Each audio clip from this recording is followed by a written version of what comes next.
I had never dreamed of a big house. My one-story, two-bedroom house in Modesta with its tiny yard seemed like a palace after years of renting apartments. If only because I was my own boss. No neighbors behind a thin wall, no landlords checking to see if I'd hung an extra picture. Everything was mine, from the creaky floorboards at the front door to the absurdly small attic I only climbed into to hide Christmas decorations. Modesta is not the kind of place one dreams of when leaving one's hometown. I just happened to be here one day, found a job as a call center operator for an insurance company, and then somehow I quietly put down roots. My work days were like one another: 16 calls an hour, 5-minute breaks in between, half an hour for lunch. My voice had to remain unfailingly friendly, even when the caller was angry about a denied insurance claim. But after work, my own home was waiting for me. A place where I could be myself, with all the weirdness that so annoyed my family.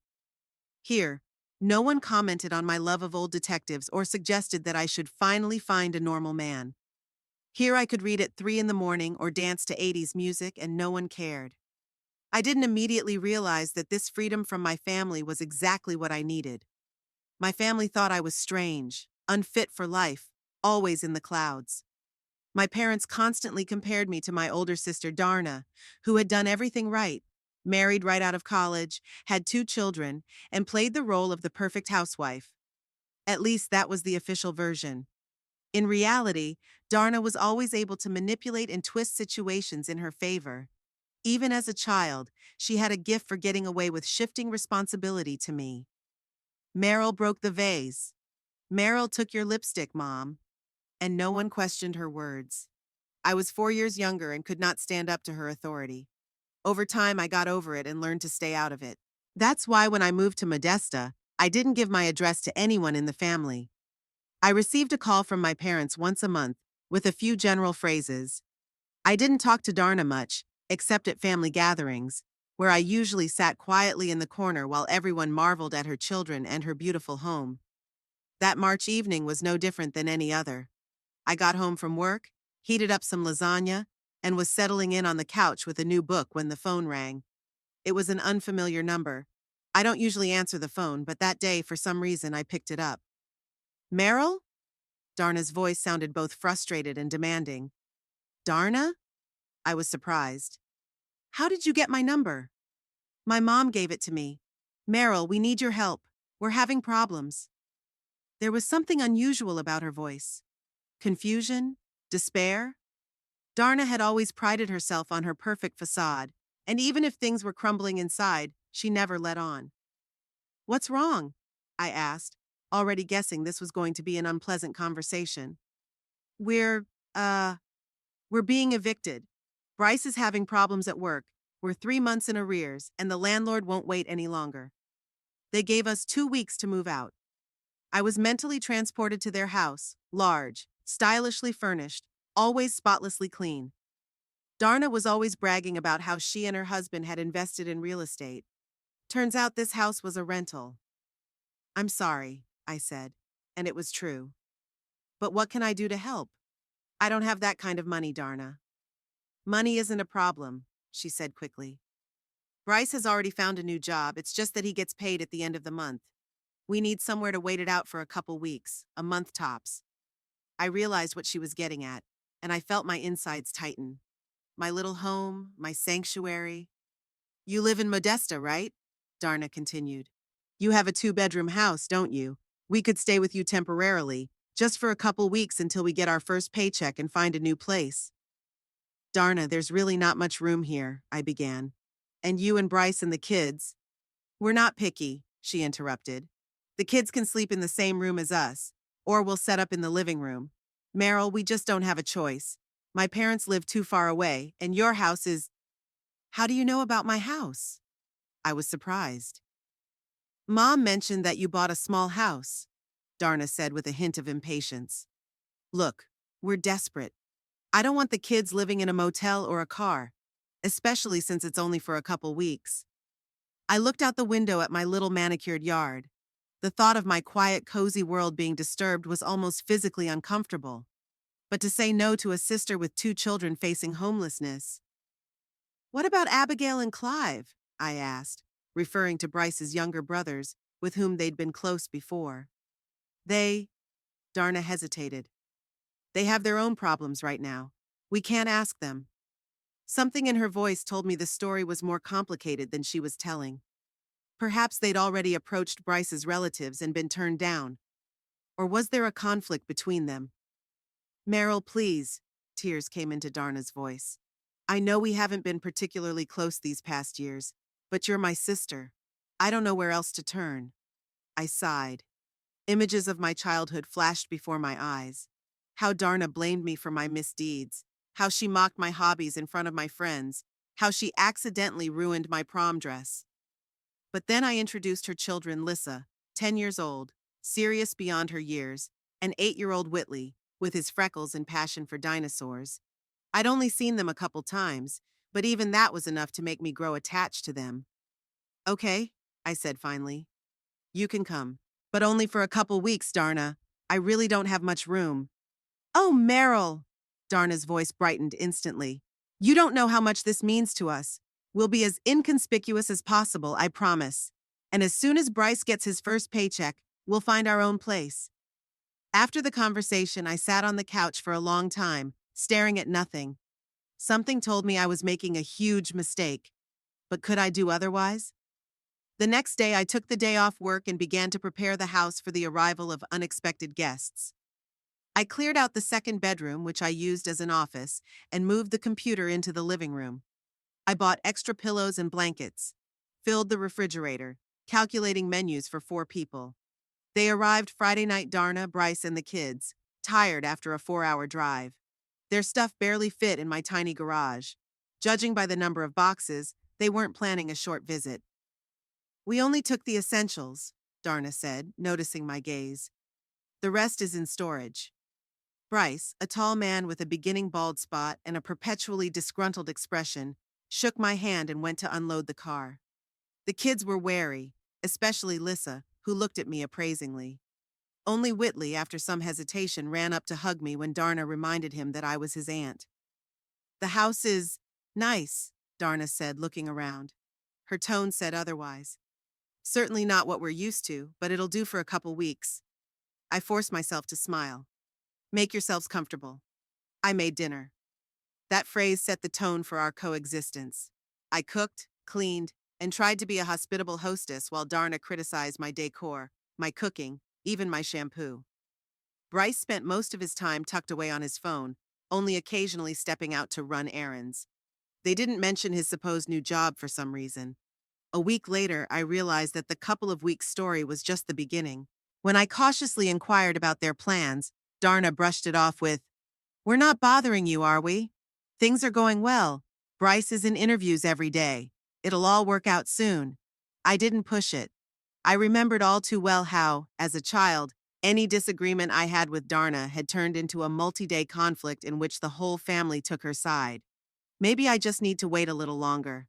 After all, we are a family, and I'm supposed to help out in times of need. I didn't know then that the hard times would last for months, and my hospitality would be taken for granted, until one day, Darna uttered the phrase that would change everything. If you don't like living with us, you can leave. April turned to May. May turned to June. A couple of weeks stretched over an entire block, and I was horrified to realize that my home no longer belonged to me. Every corner was occupied by things that weren't mine, every minute filled with a life that wasn't mine.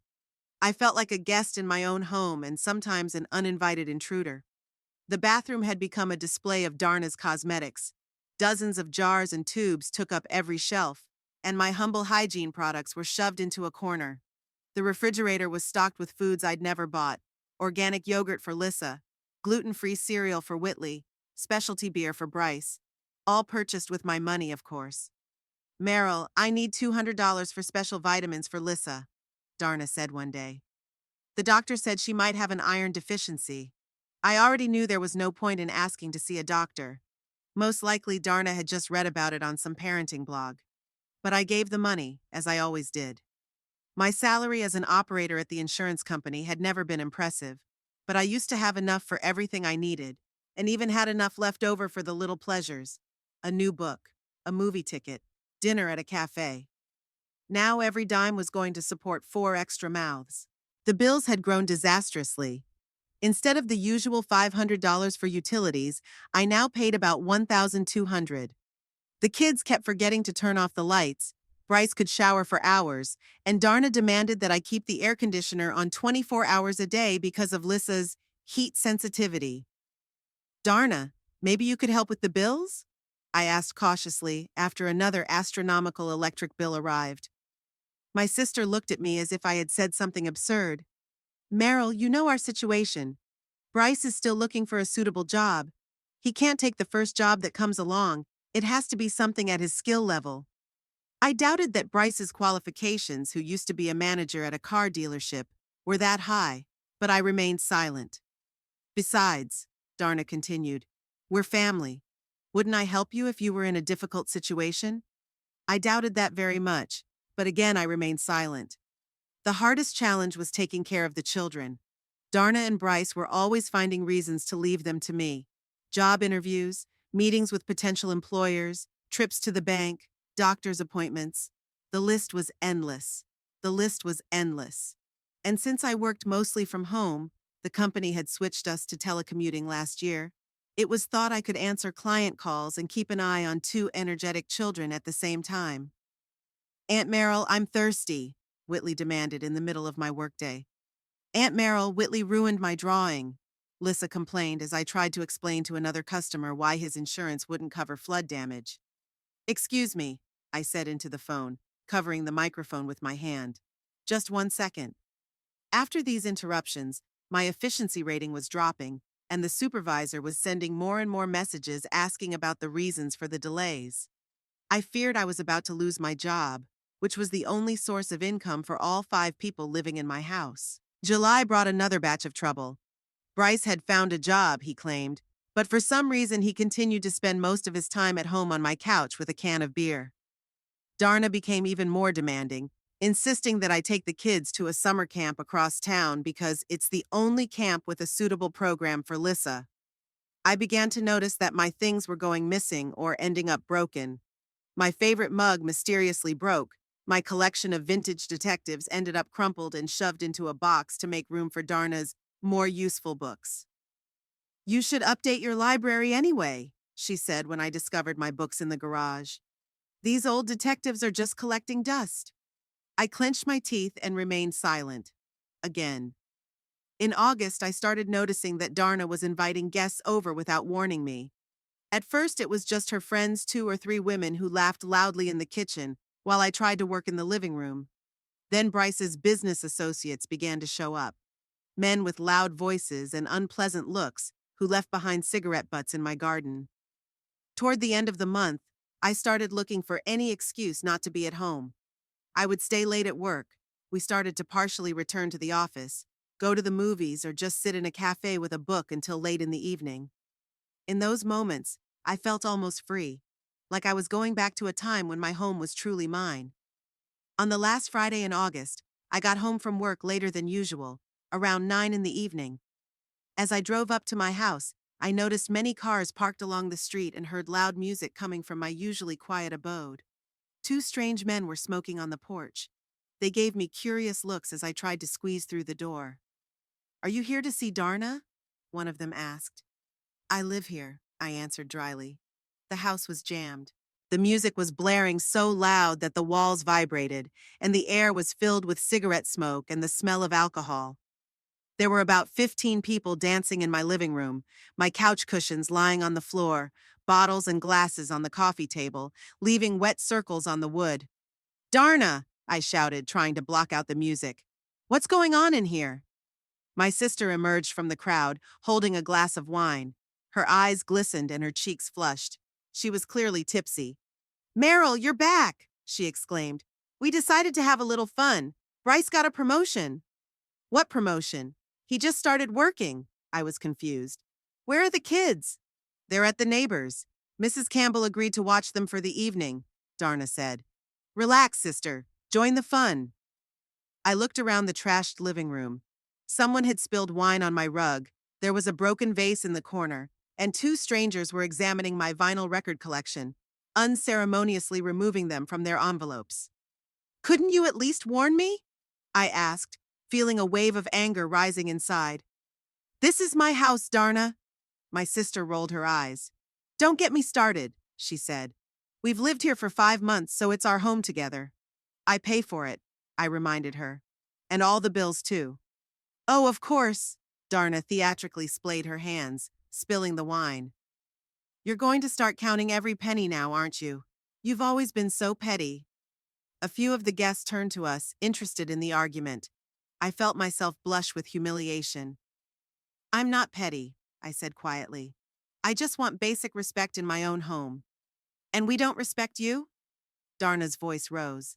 After all we've done? I cook, clean, watch the house while you're at work. It was an outright lie. Darna never cooked except for herself and the kids, and cleaning was limited to moving my stuff to make room for her own. You know what? I said, trying to stay calm. I'll stay at the motel tonight. We'll have a serious talk tomorrow. Well, good riddance, Darna shouted after me as I went to the bedroom to get my things. As if the party would be ruined without you. I quickly gathered my toothbrush, pajamas, and a change of clothes. As I walked through the living room to the exit, I saw Bryce laughing at something a tall man in an expensive shirt was saying to him.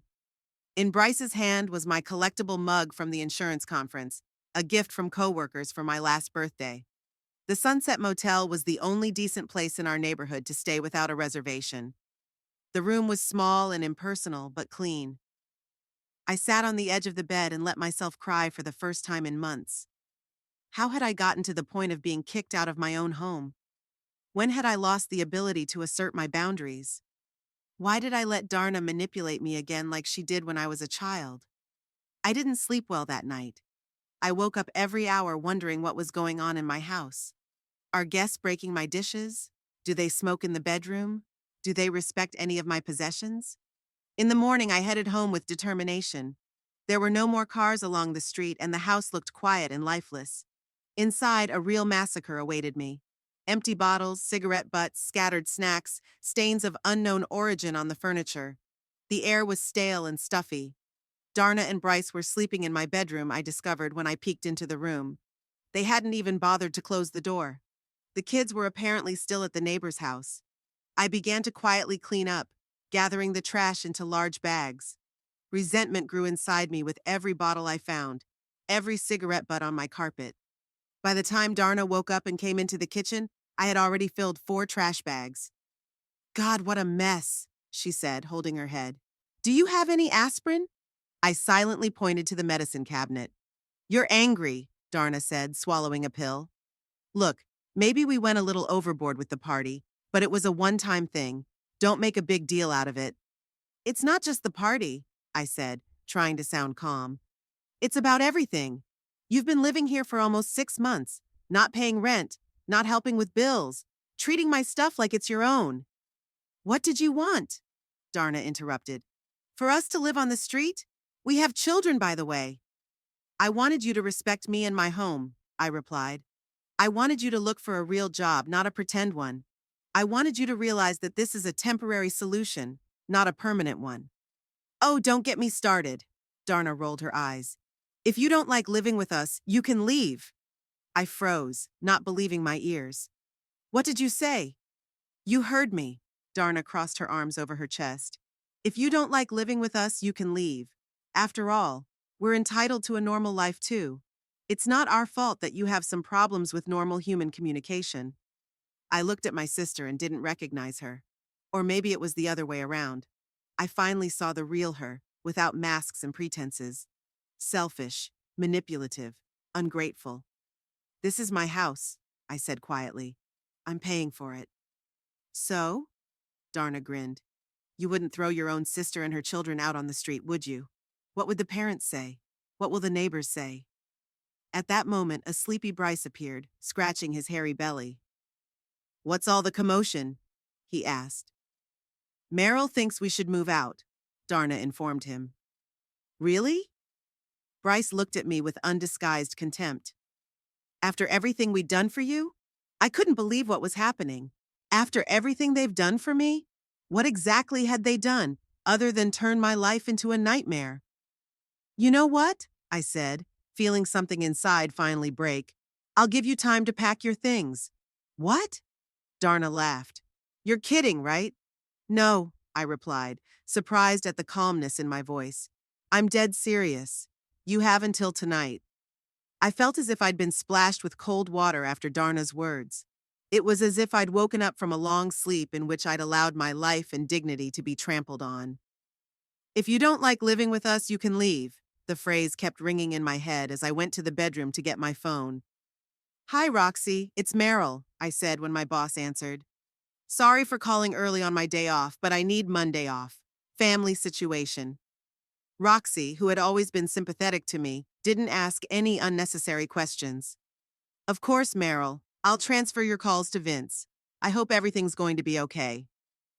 It will be soon, I replied with unexpected confidence.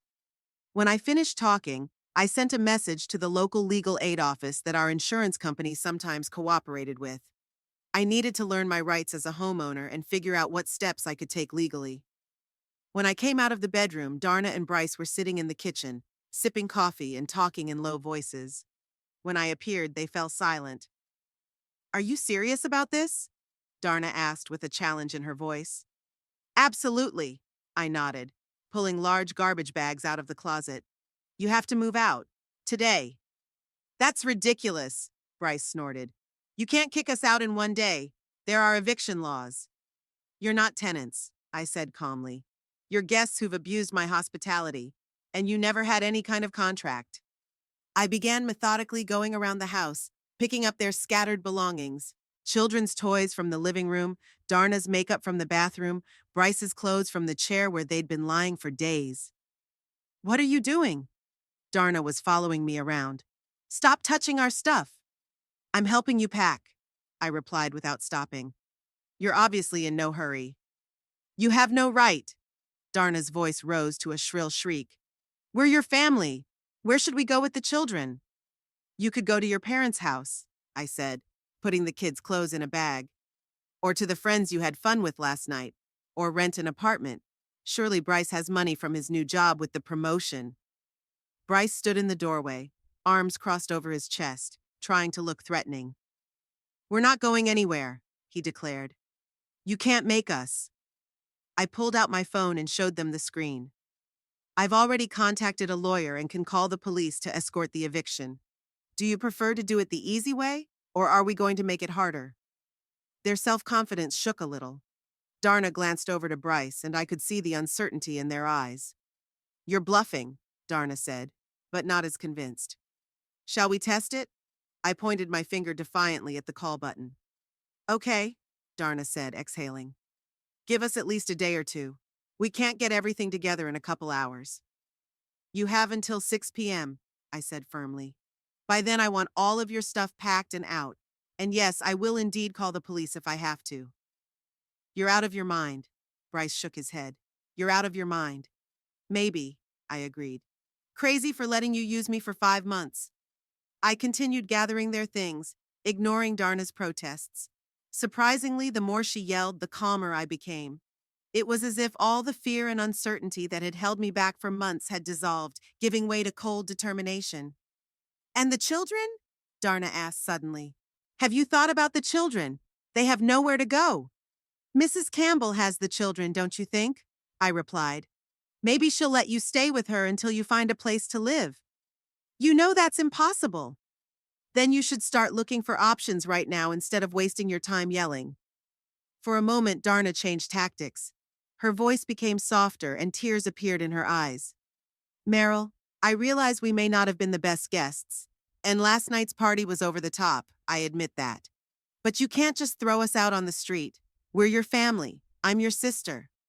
I remembered how Darna had used the same trick as a child when she wanted to get away with breaking her mom's vase.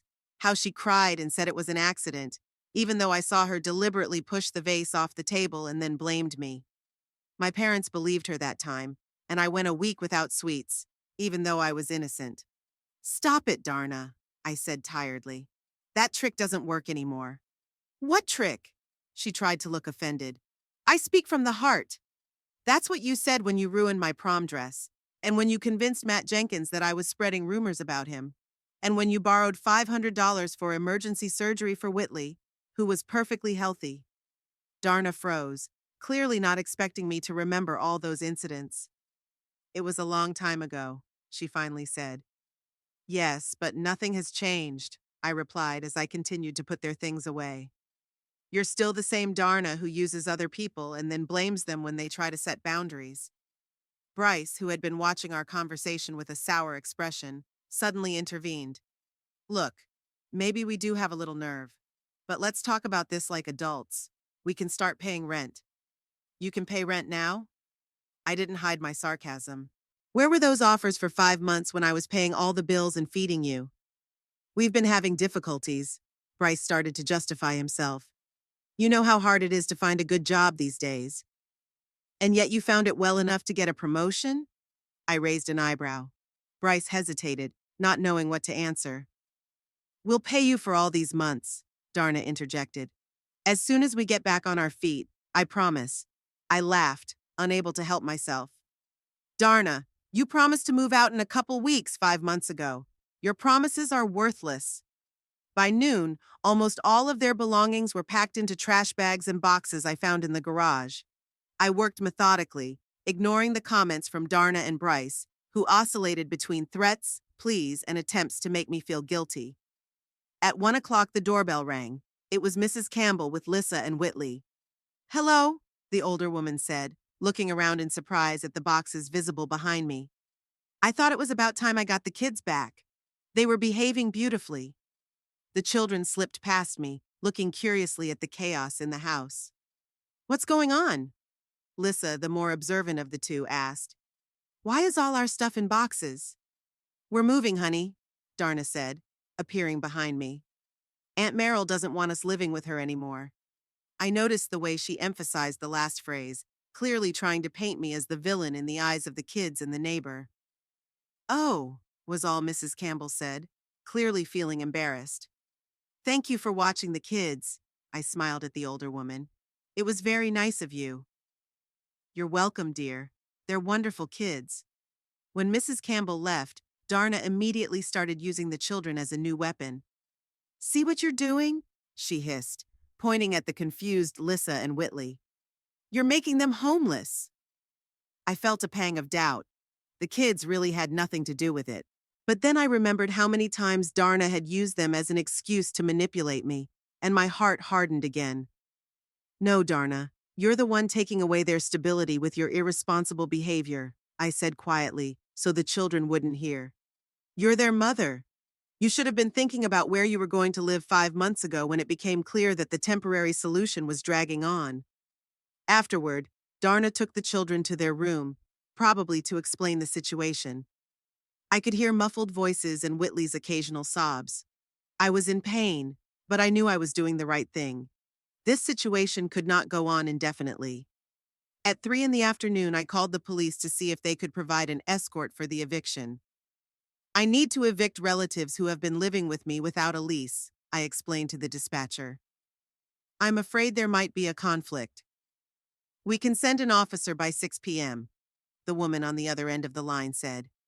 But keep in mind that if they have any rights to housing, our officer can't force them out.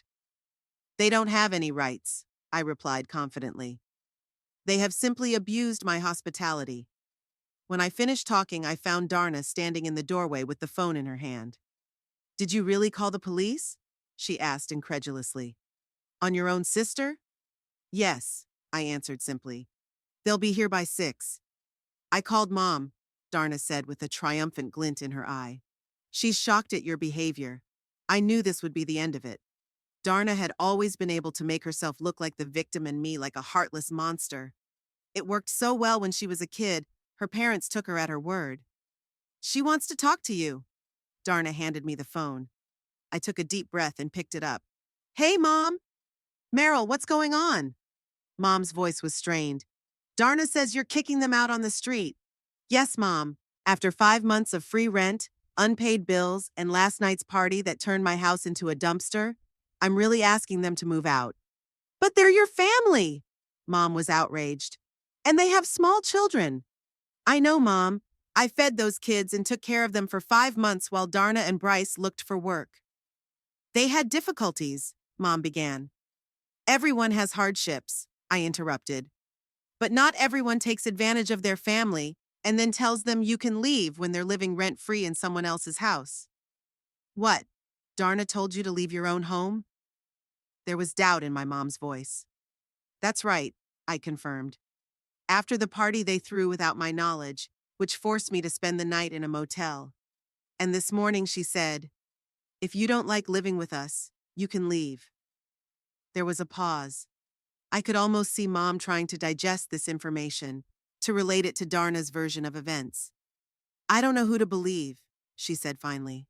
You're both my daughters. Just think back, Mom, I said quietly. Remember all the times Darna accused me of something I didn't do. Remember how often she manipulated you to get what she wanted. Pause again, longer this time. I need to talk to my father, Mom finally said. We'll call you back. After the conversation, Darna looked at me with poorly concealed anger. You were always good at playing the victim, she hissed. Poor, miserable Meryl, who's being abused by everyone. It's funny coming from you, I said calmly. Keep packing. Time's running out.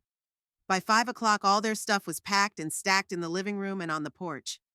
Bryce went out a few times to call someone, but judging by the grim expression on his face, to no avail. Darna kept switching back and forth between tears, threats, and trying to make me feel guilty.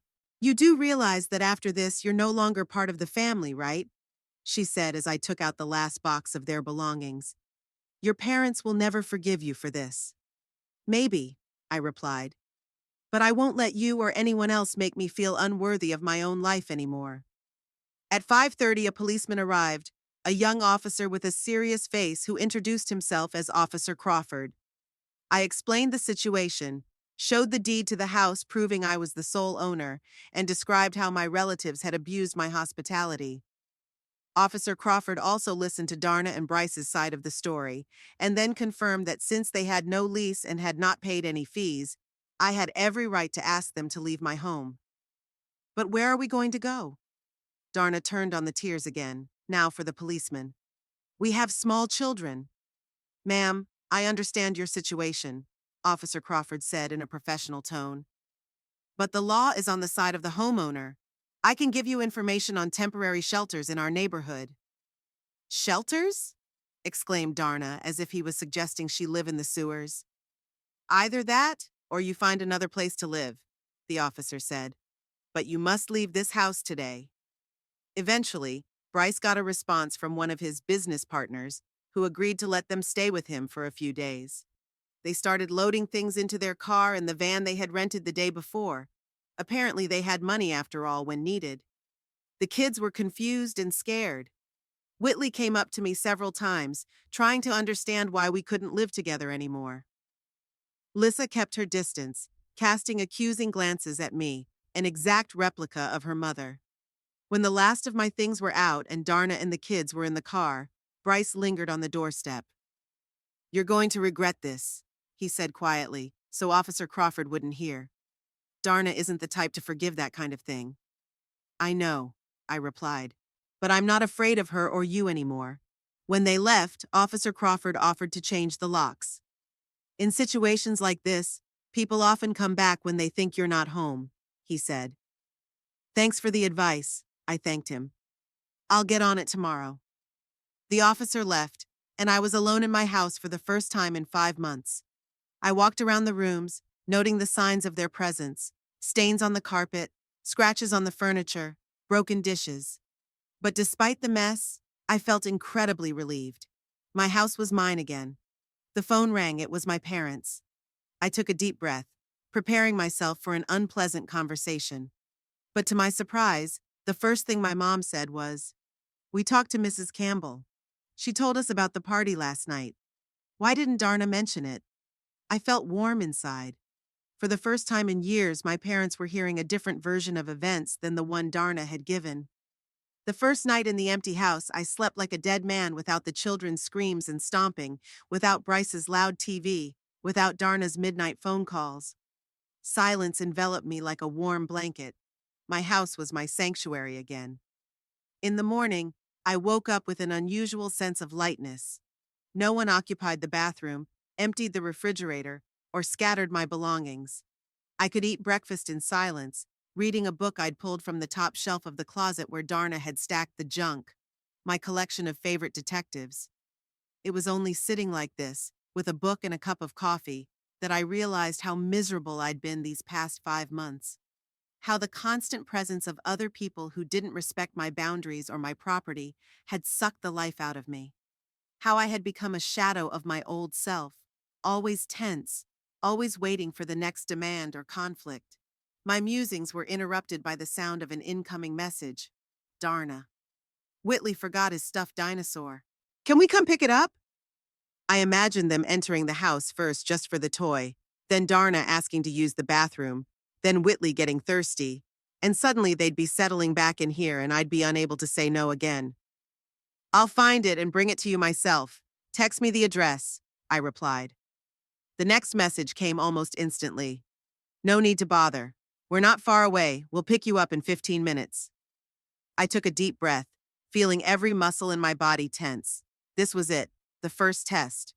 Would I be able to defend my boundaries? No, I'll bring it myself. Address? A long pause followed. I imagined Darna angry, probably discussing with Bryce how to manipulate me. Finally, the answer came.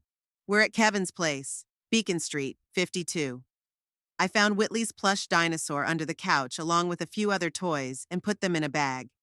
Half an hour later, I was standing at the door of a small bungalow on Beacon Street. It was opened by a tall man with piercing eyes, apparently Kevin, Bryce's business partner. Hi, I'm Darna's sister, I said, holding out a package. I brought Whitley's toys. Come on in. He opened the door wider. They're in the kitchen. No thanks. I'm in a hurry. I firmly handed him the bag. Give this to them, please. His eyebrows raised slightly, but he took the package. At that moment, Darna appeared from the back of the house. Meryl? She smiled as if nothing much had happened between us. Come on in. I'm just getting dinner ready. The kids would love to see you. I can't stay, I said, taking a step back. Here are Whitley's toys. And I also found some things under the beds. Added those too. Can't you even come in for a minute? Darna's voice had that familiar manipulative note in it. The kids miss you, especially Whitley. He cried all night. A stab of guilt pierced my heart. I had really grown attached to the children, especially Whitley with his genuine childlike love. But I also knew that Darna would use that affection against me. Tell them I said hi, I said, and quickly headed to my car without looking back. This was only the first of many attempts by Darna and Bryce to get back into my life. Over the next week, I received about 20 texts and calls. We forgot important papers. Lissa left her favorite dress.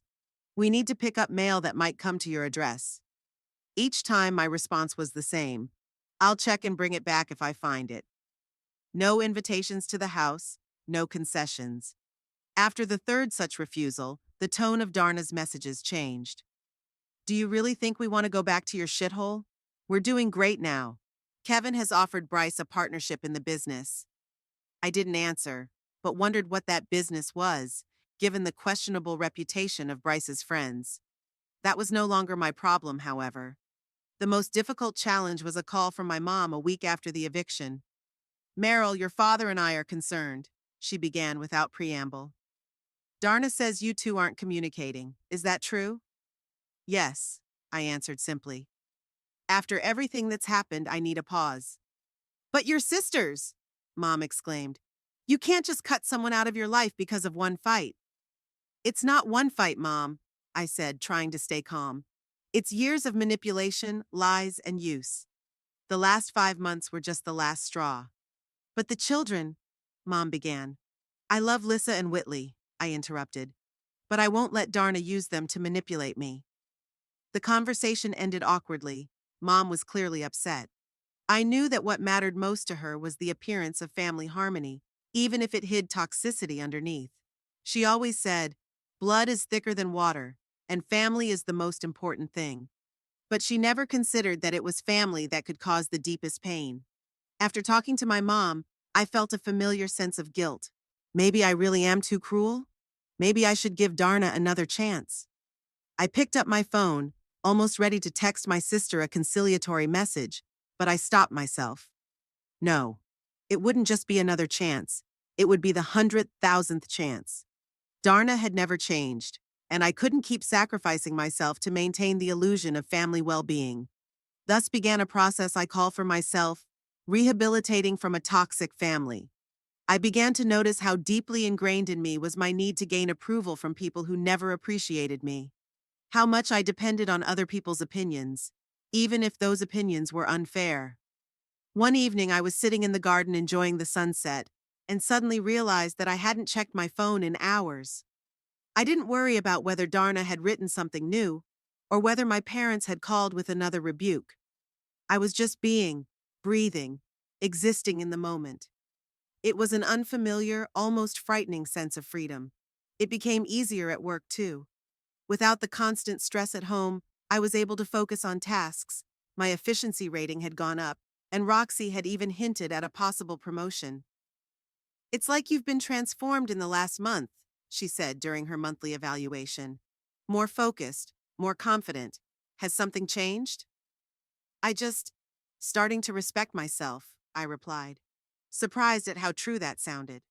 It wasn't all smooth sailing, of course. There were days when I woke up feeling empty. The house, once crowded with people and noise, now seemed too quiet. I missed the kids, their laughter, even their whimsy. But I didn't miss the constant tension, the feeling of walking through a minefield in my own home. Darna's attempts to get back into my life didn't stop, but changed form. Now she was working through other relatives. Aunt Martha called to just see how things were going, and as if by the way, mentioned that she had seen Darna and the kids, and they looked so sad. "Whitley asks about you all the time," Auntie said with a slight reproach in her voice. "The poor boy doesn't understand why his beloved Aunt Merrill doesn't want to see him anymore." "I never said I didn't want to see the children," I replied. "But after everything that's happened, I can't just pretend it never happened." "But they're children, Merrill," Aunt Martha sighed. "They're not to blame for adult misbehavior." "I know," I said quietly, "but Darna is using them as a weapon. If I agree to see the children, she'll take it as permission to come back into my life, and everything will start all over again." After that conversation, I couldn't sleep for a long time, thinking about the children. Maybe I really could see them separately from Darna and Bryce. But how could that be arranged without involving their parents? The answer came unexpectedly when Mom called a week later. "Dad and I are thinking of coming to visit you this weekend," she said. I Darna asked if we could take the kids with us. They need a change of scenery, and you know how much they love their grandparents." I froze, feeling my heart beat faster. My parents never just came to visit me.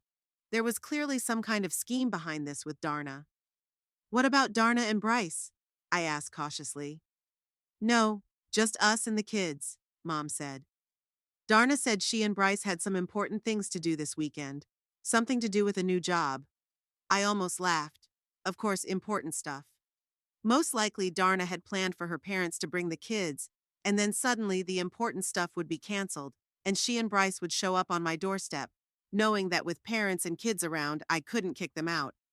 "That sounds suspicious," I said bluntly. "Merrill," Mom said indignantly. "What do you mean?" "I think this is another attempt by Darna to manipulate me through you and the children." "You're getting paranoid," Mom sighed. "Darna is really trying to get her life together. She and Bryce are renting an apartment. He's working. She says she regrets the way things turned out." "If she's sorry, why didn't she apologize to me directly?" I asked. "Why didn't she call? Why didn't she write?" "You said you didn't want to talk to her," Mom reminded me. That didn't stop her from texting 20 times in the first week after the eviction. Mom was silent, clearly not expecting that answer. "Listen," I said more gently. "I'll be happy to see you and Dad. I really would. But just you. No kids, no surprise visits from Darna and Bryce. If you can't guarantee that, then maybe we should postpone the meeting." "You're putting conditions on your own parents?" There's a hint of resentment in Mom's voice. "I'm setting healthy boundaries," I corrected. "And I'm asking you to respect them." My parents didn't come home after that conversation, and I didn't know whether to be offended or happy. Part of me missed them, But the other part of me realized that they, like Darna, were used to seeing me as a convenient person who would always give in, always agree, always put other people's desires ahead of their own. The family split into two camps: those who thought I was a heartless egomaniac who'd kicked my sister and children out onto the street, and those who realized that I was simply protecting myself from a toxic relationship. Unfortunately, the former were outnumbered. Aunt Martha, Uncle Paul, Heather's cousin all joined Darna's camp, reducing communication with me to polite holiday greetings. The only ones in my camp were Aunt Betty, who herself once endured a toxic relationship with her ex-husband, and surprisingly, my cousin Wade, who wrote me a long message of support. "I always saw Darna manipulating everyone around me," he wrote. "But no one wanted to notice because she knows how to be charming when she needs to be. I'm proud of you for finally saying no. That takes real strength." His words warmed my soul. Perhaps I wasn't so alone in my resistance to family toxicity. Gradually, the calls and texts from Darna became less frequent. The last attempt was a message sent at 3 in the morning, obviously after a fair amount of alcohol. "You've always been a jealous bitch. You think you're better than me with your pathetic little house and loser job? Bryce and I are about to have a better life than you ever dreamed of." I didn't answer. There was no point. The message only confirmed that I had made the right decision in cutting Darna out of my life. The house was slowly returning to normal. I replaced the ruined carpet, repainted the walls, bought new dishes. Each such change was like a small act of liberation, a symbol that I was taking back control of my life. Sometimes in the evenings, sitting in silence with a book and a cup of tea, I felt a strange mixture of relief and loneliness. Relief at no longer having to be constantly on guard, ready for the next conflict or demand. The loneliness of realizing that many family ties had been severed, perhaps forever. But this loneliness was not empty or oppressive. It was filled with possibilities, with freedom of choice, with the right to be myself without the constant scrutiny of other people's expectations and judgment. I began to rediscover myself, my interests, my dreams, my little joys that had been buried under the weight of other people's needs.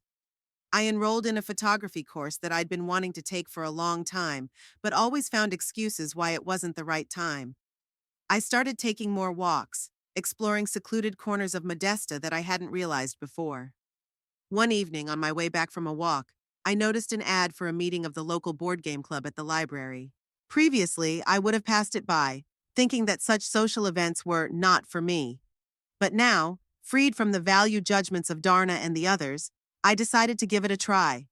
It was the first step toward creating new, healthy bonds that were based not on a sense of obligation or kinship, but on mutual respect and common interests.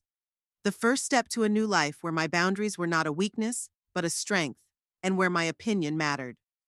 The road to this new life was not easy and often lonely, but I finally realized it was better to be alone than in the company of people who made you feel lonely. Autumn in Modesta was surprisingly warm. The leaves changed color slowly, but they hung on stubbornly, as if unwilling to accept the inevitability of change. I often thought about them as I sat on the porch with a cup of tea and watched my little garden. 3 months had passed since I'd kicked Darna and her family out of my home. 3 months of quiet, peace, and a gradual return to myself. My home was slowly transforming too. I'd finally replaced the rickety couch Bryce loved to sprawl on with a cozy rocking chair and a small table for books and tea. The children's room where Lissa and Whitley lived was transformed back into my office, with a desk by the window and shelves of books along the walls. Sometimes I caught myself thinking I missed the children's drawings taped to the refrigerator and the sound of little feet running down the hallway. But then I remembered all the chaos, all the tension, all the manipulation, and the longing receded. For the first few weeks after they left, I was always waiting for a catch another call, a message, an unexpected visit. But Darna seemed to have finally realized I was serious about ending the relationship. Or maybe she'd just found a new victim for her manipulations. Either way, I was grateful for the silence. Things were more complicated with my parents. After the failed visit, my mom kept calling, but now there was always a note of tension in her voice, as if she were talking to a stranger instead of her daughter. "We're going to have Thanksgiving at Aunt Martha's this year," she said during one of those calls. "Everyone will be there. including Darna and the kids. I knew this invitation was a test, whether I could transcend my resentment for the sake of family unity, whether I was willing to forgive and forget for the sake of a shared holiday table. Thank you for the invitation, Mom, I replied calmly, but I'm not coming. Meryl, she said, a pleading tone in her voice. This is the first Thanksgiving without your grandfather. You know how upset Grandma gets if the whole family doesn't get together. This tactic would have worked before. I'd feel guilty, visualize Grandma's upset face and give in. But not now. I'll visit Grandma next week, I said. I'll bring her that apple pie she likes. But I'm not sitting at the same table with a man who used me for months and then kicked me out of my own house. She didn't kick you out, Mom countered. She was just upset. People say things when they're angry. Mom, I said, trying to stay calm. I don't want to argue. It's my decision and I hope you respect it. After that conversation, communication with my parents became even more strained, but I no longer felt guilty. I finally realized that I have the right to set boundaries, even if other people don't like them, even if those people are my family. Nevertheless, I kept my promise and visited my grandmother, bringing her not only apple pie but also an album of photos I had taken in my new photography courses. Grandma was the only person in the family who seemed to really understand my decision. You know, dear, she said as she flipped through the pages of the album, I've always seen a strength in you that you didn't see in yourself. Sometimes you have to cut off a sick branch so the tree can grow healthy. Don't you think I was cruel? I asked, surprised by her support. I think you finally did the right thing, she replied, squeezing my hand. With yourself and with Darna. Sometimes the most important lessons in life are the most painful. Her words gave me a new perspective. Maybe my actions weren't an act of selfishness or cruelty. Maybe it was a necessary step for all of us. For me to learn to respect myself, and for Darna to face the consequences of her actions. That conversation with my grandmother was a turning point. I stopped doubting my decision and started to really move forward. Things were getting better at work, too. Roxy kept her word about the promotion, and now I was working as a senior operator, helping newcomers get up to speed and solving more complex cases. The new position brought not only an increase in pay, but also the ability to work from home 3 days a week, which gave me more free time to myself. On one of those free days, I finally decided to visit the board game club at the library. The first visit was awkward. I hadn't played board games since my school days and I was afraid of looking ridiculous. But the club members were friendly and patient, explaining the rules and not laughing at my mistakes. Don't worry, Elisa, a woman about my age with bright blue hair and an infectious laugh, told me. When I first came in, I accidentally knocked over an entire table of Warhammer figures. Some people still find little goblins under the tables. Gradually, I began to attend these meetings regularly, and the games, which at first seemed complicated and confusing, became a real pleasure. But even more important were the people. Different in age, interests, professions, but united by a common passion. In this circle, no one expected me to conform to any family expectations or roles. I was just Meryl, a bit clumsy at strategy games, but great at cooperative games. You have a natural tendency to help other players, Noah, a local college professor and unofficial club leader, once remarked. It's a rare quality. Most freshmen think only of their own victory. His words made me think. Indeed, all my life I had put the needs of others before my own, my parents, Darna, even casual acquaintances. But only now was I beginning to realize the difference between healthy concern for others and self-sacrifice, between helping willingly and helping out of guilt or obligation. By December, I was already considered a regular member, and when Elise suggested we have a Christmas party at her house, I felt, for the first time in a long time, a joyous excitement about the upcoming holiday. Not anxiety, not obligation, but exactly joy. The party was warm and casual. We played our favorite games, exchanged funny gifts, and ate homemade cookies that each participant brought. Sitting in Eliza's cozy living room, watching people laughing, I realized that for the first time in years I felt truly accepted, not for being someone's daughter or sister, but just for being me. You look happy, Noah said, sitting down next to me on the couch. That's a good thing. When you first came to the club, it was like you were carrying the whole world on your shoulders. It was, I admitted, but I'm learning to leave it at the door, at least for the duration of the game. That's an important skill, he nodded. Life becomes a lot easier when you realize that not all problems need to be solved immediately. Some you can just put on the shelf, and some you don't have to take on at all. His words hit right on the mark. How many other people's problems have I put on my shoulders thinking they were my responsibility? How many toxic relationships have I maintained out of a sense of obligation? After the Christmas party, I felt really ready to put the past behind me. I even sent my mom and dad holiday cards, not out of a sense of obligation, but because I really wanted to share a piece of my new life with them. January was cold and rainy. I spent more time at home, pursuing a new hobby, restoring old furniture I'd bought at garage sales. I loved seeing a worn chair or a nightstand with a falling off door transformed into something beautiful and functional under my hands. It was reminiscent of what was happening to my life, the slow, careful rebuilding of what was broken. On one such rainy day, the doorbell rang. I wasn't expecting visitors, and for a moment I felt anxious. Had Darna returned? But when I opened the door, I saw a young mailman carrying a large box. "Delivery for Merrill Hanscom," he said, holding out a clipboard for me to sign. The box turned out to be a package from my grandmother. She'd sent me an antique set I'd always loved as a child. "This was always meant to be yours," she wrote in the enclosed note. "Your mom wanted to give it to Darna, but I insisted. You're the only one who really appreciates the beauty of old things." I carefully arranged the cups and saucers on the living room shelf, savoring their graceful lines and delicate designs. It wasn't just a gift. It was an acknowledgement that my wishes and preferences mattered. February brought the first signs of spring and an unexpected offer from Roxy to lead a new initiative to improve customer service. This job required more responsibility, but also offered more freedom and creativity. "You're perfect for this role," she said.